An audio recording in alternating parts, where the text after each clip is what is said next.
여러분 안녕하십니까? 2013년 8월 20일 화요일 말씀으로 드리는 오늘의 번제 함께 합니다. 로마서 9장 1절부터 13절까지 말씀으로 같이 하겠습니다. 우리는 6절부터 마지막 절까지 같이 읽어봅니다. 시작. 그러나 하나님의 말씀이 패하여진 것 같지 않도다.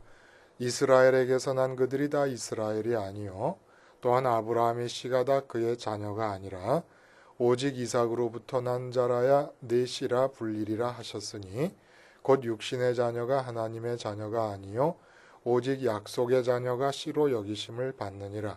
약속의 말씀은 이것이니 명년 이때에 내가 이르리니 사라에게 아들이 있으리라 하심이라.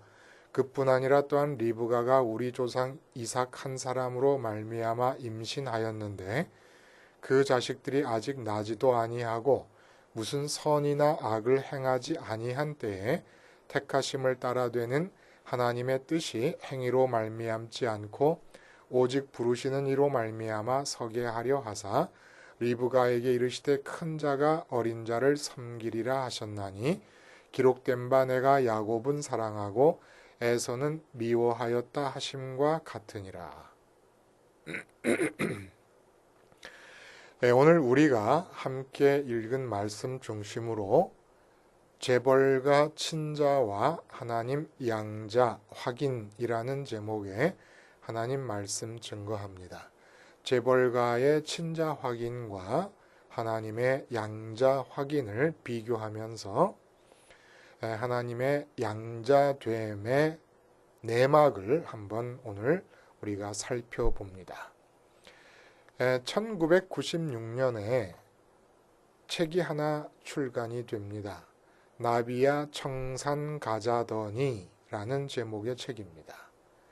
이 저자인 김송자 씨는 여자입니다. 여자인데 그 기생이었습니다. 기생으로 사시던 분이 자서전을 쓰신 거예요. 나비야 청산 가자더니. 1960년부터 80년대까지 우리나라에 요정 문화라는 것이 아주 잘 되어가고 있었던 때입니다. 그러니까 대한민국의 막후 정치의 산실이라고 하는 것이죠. 요정. 대한민국에 3대 요정이 있었는데 그러니까 우리나라의 정치로 말하면 1공화국부터 3공화국 정도까지의 시기에 3대 요정이 있었는데 삼청각, 대운각이 있고 그리고 마지막으로 청운각이 있었다고 합니다. 그 청운각의 기생으로 사시던 이 김송자 씨가 38살이나 연상인 재벌가의 근친 중에 한 사람의 애첩이 됩니다. 그래서 이 삼성의 이병철 씨의 형님이세요. 뭐 책에 나와 있는 얘기니까. 삼성을 세운 창업주 이병철 고인이 되신 이병철 씨의 형님이신 분이 이 김송작 씨의 남편이 되셔서 자녀를 셋이나 낳고 그냥 애첩으로서 잘 살았습니다. 그런데 갑자기 남편이 돌아가십니다. 이 남편이 돌아가시면서 삼성 이 재벌가에서 완전히 문 밖으로 김송작 씨와 세 자녀를 쫓아내버립니다. 그래서 월세방 처지가 되어버린 것이에요. 그래서 살다가 도저히 안 되겠어서 그 재벌가의 애첩과 그의 자녀들의 애환을 담은 책을 자서전 형식을 통해서 출간한 것이 나비야 청산 가자더니라고 하는 책입니다. 자녀들의 미래와 명예를 좀 보장하고 회복하기 위해서 그러한 자녀들을 위한 목적으로 김송자 씨가 용기를 내서 이 자서전을 쓴 것이지요.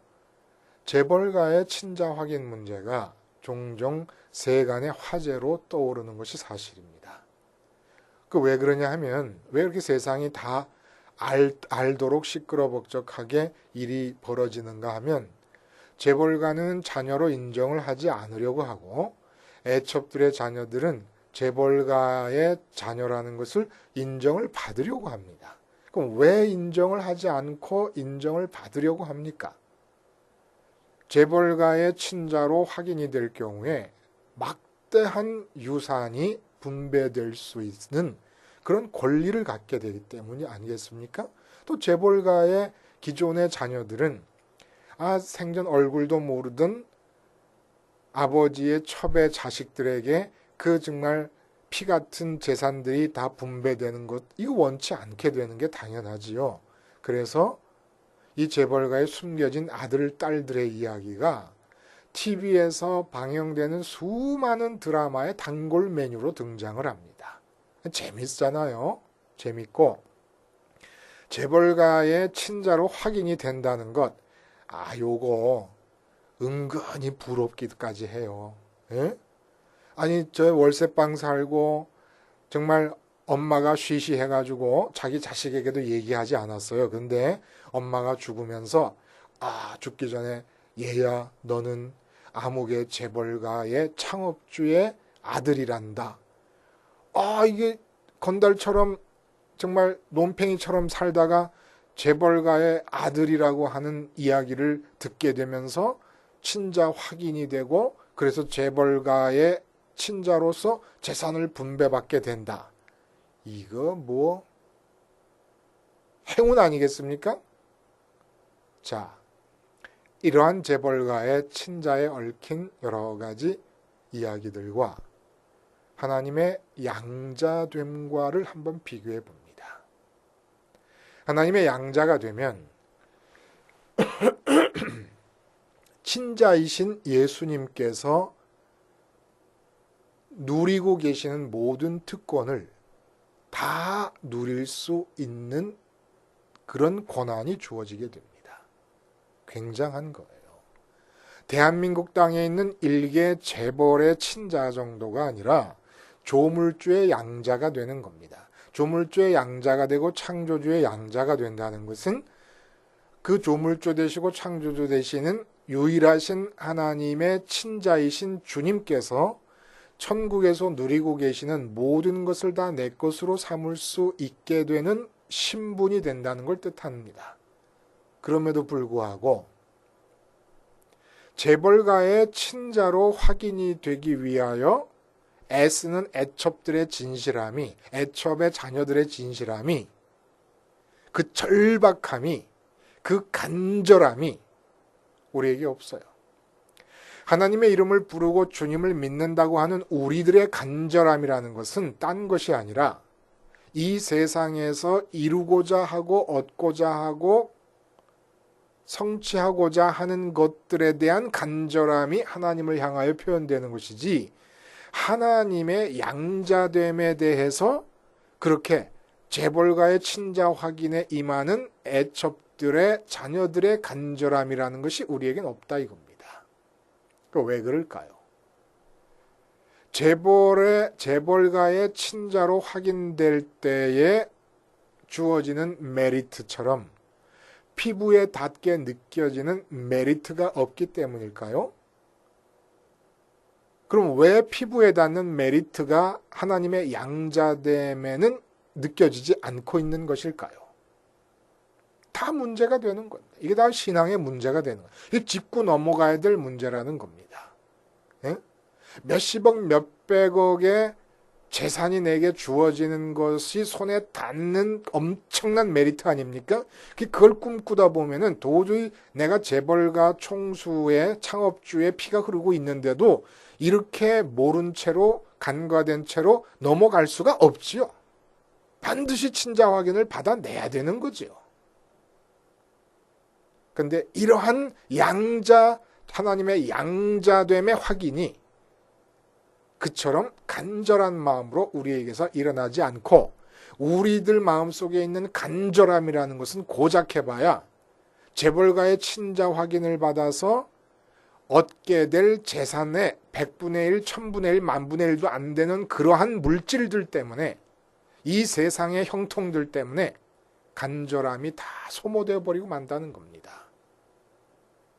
자, 이것이 어떻게 돼서 도대체 이 모양 이 꼴이 되었는가 하는 것이 오늘 본문에 이야기되고 있다는 거예요. 내가 왜 이런 식으로 신앙생활을 하고 있는 것일까?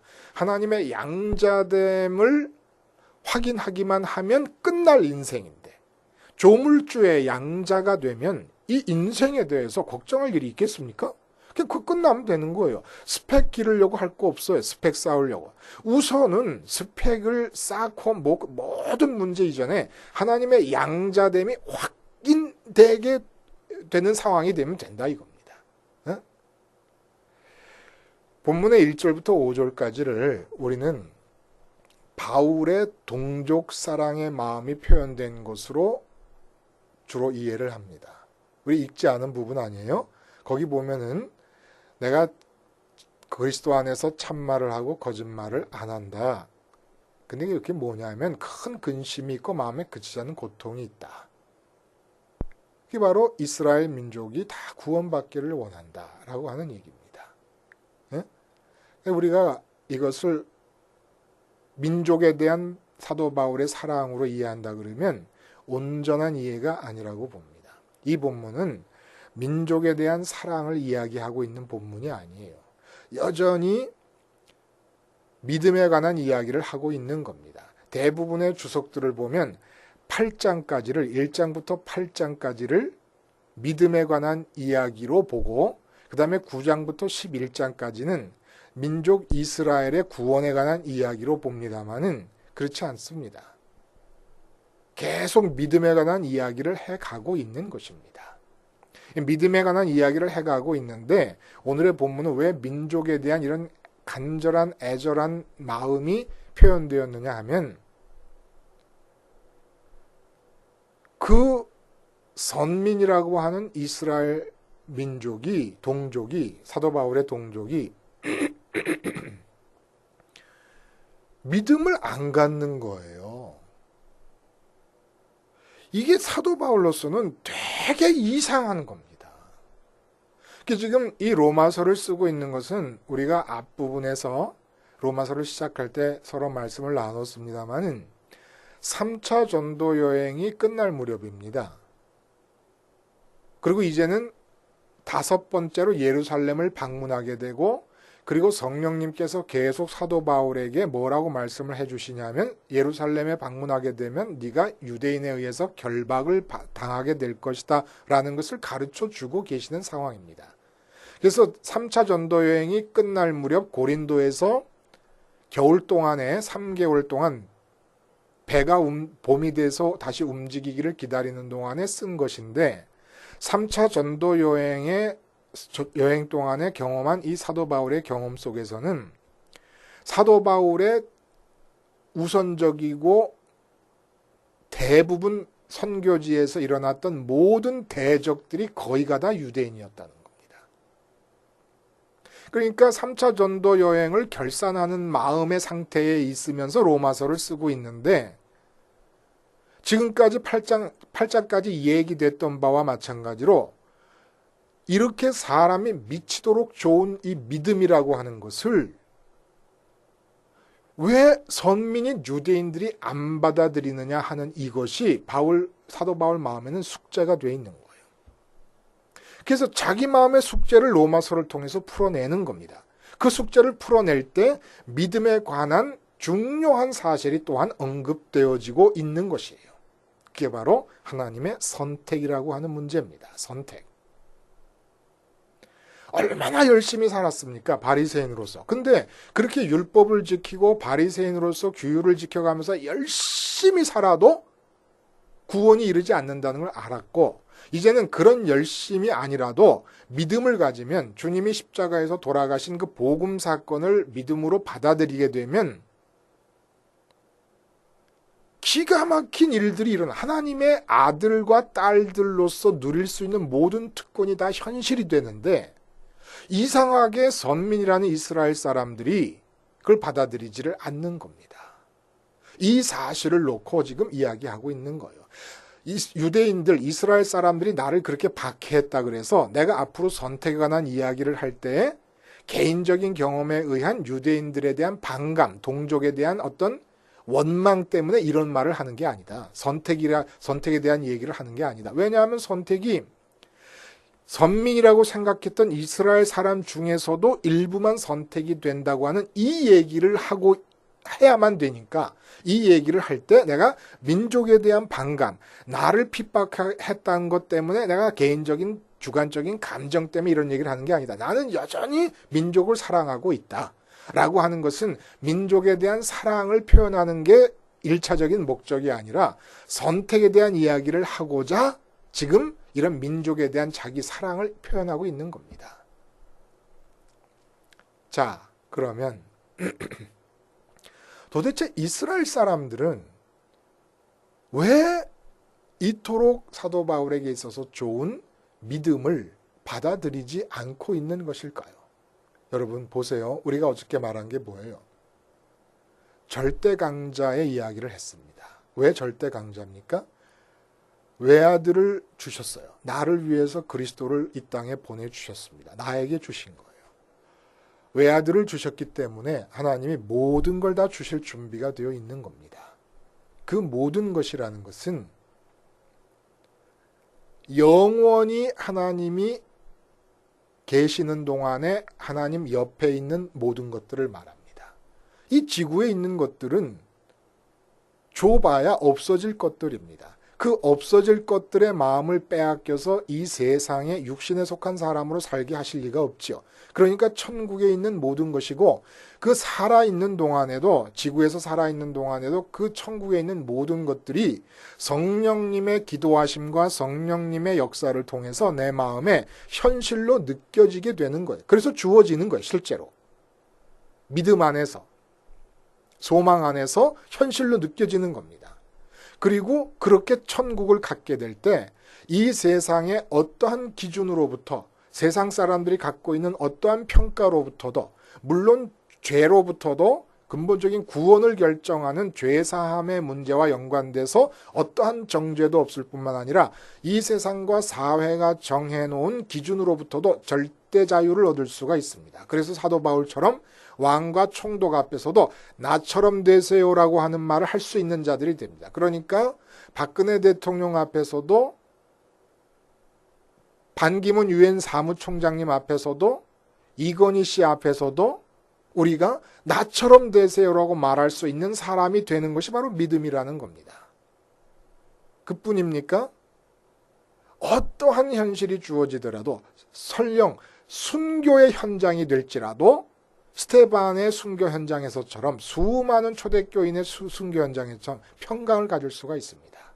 이 믿음을 안 가져요. 왜 안 갖느냐는 얘기를 아브람과 리브가가 임신한 이야기, 이삭에 관한 이야기를 하면서 사도 바울이 풀어내는 겁니다. 그 이유가 뭐냐?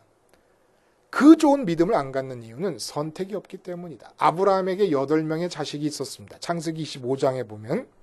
근데 아브라함의 자손이다 그러지만은 실제로 선민으로서 불리운 사람들은 이삭의 자손밖에 없는데 이 이삭이라고 하는 사람이 태어나서 잘했기 때문에 잘 살고 하나님이 보시기에 이쁘게 살았기 때문에 하나님이 아브라함의 자손 8명의 아들 중에서 이스마엘이라든지 그 수많은 아들 중에서 오직 이삭만 택한 게 아니라는 겁니다. 이삭이 태어나기 전에 하나님이 정하셨다는 거예요. 이삭이라는 인물이 태어날 텐데 그 이삭을 통해서 뻗어나가는 혈통이 선민이라 불릴 것이고 이스라엘이라 불릴 것이다. 이삭이 태어나기 전에. 그리고 그 이삭의 아내 리브가가 에서와 야곱을 쌍둥이로 잉태하게 됩니다.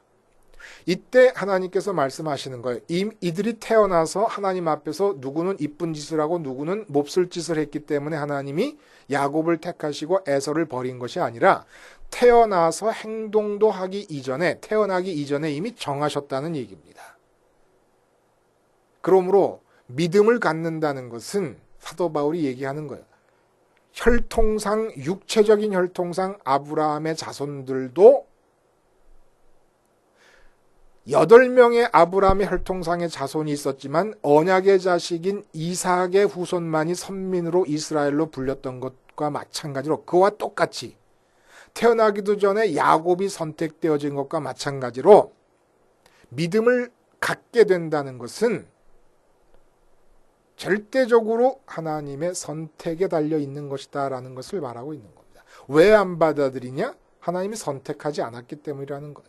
하나님이 양자로 선택하지 않으셨기 때문에 믿음을 안 받아들인다는 이야기입니다. 충분히 납득이 가요. 왜 납득이 가느냐?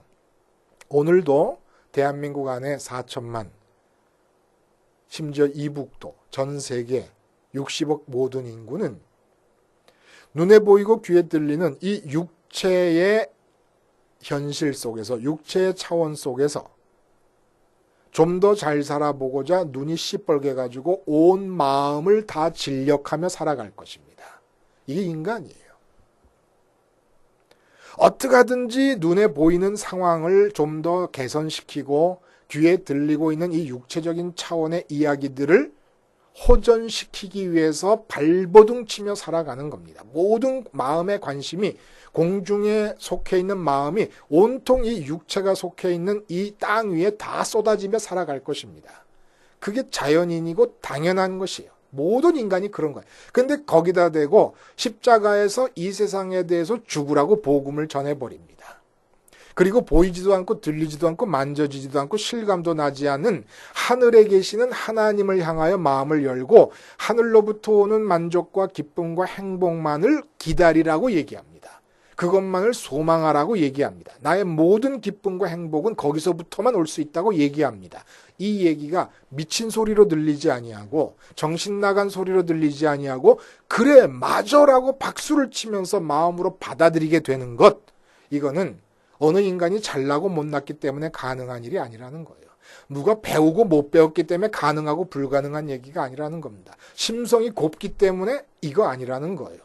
다른 사람의 말을 잘 들어주는 사람이니까 이런 거 아니라는 겁니다. 어떤 기질과 능력과 학벌과 집안과 배경과 아무 상관이 없다는 거예요. 이 땅 위에서 아브라함의 8자손 중에 한 자손만이 선민의 계열에 속했던 것과 마찬가지로 하나님의 선택에 의해서 이 땅 차원, 육체의 차원에서 그 어떤 것도 믿음을 갖게 되기 위한 이유가 될 수가 없다는 거예요. 오직 이 세상에서 죽으라고 하는 정신 나간 소리와 같은 이 복음을 받아들일 수 있는 마음이 생기는 것은 땅이 있고 공중이 있고 그 위에 하늘이 있고 하늘에 계신 하나님께서 내가 태어나기도 전에 나를 택하시고 내 마음속에 하나님을 향하여 마음을 열고 세상에 대해 죽겠다는 소원이라도 가질 수 있도록 나를 택해 주셨기 때문에 이 복음이라는